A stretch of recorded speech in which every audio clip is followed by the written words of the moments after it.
Go to Reports.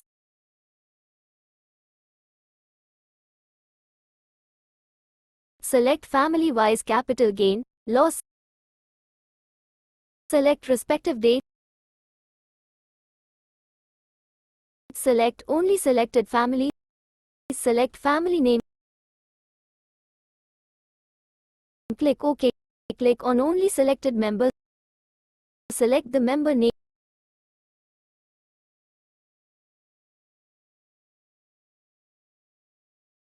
Click OK. Click on selected consultant. Click on only selected script.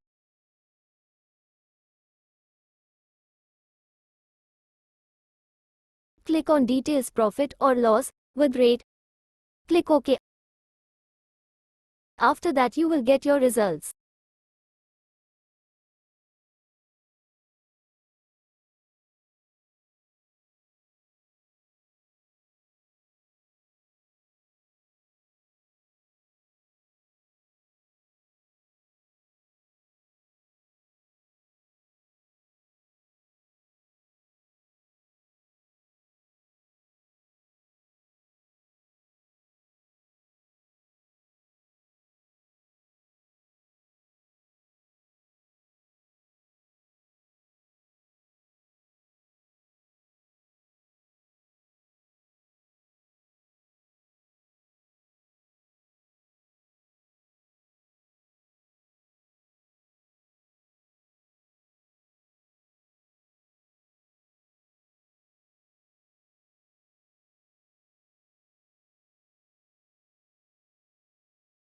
Kindly contact our support team for further assistance.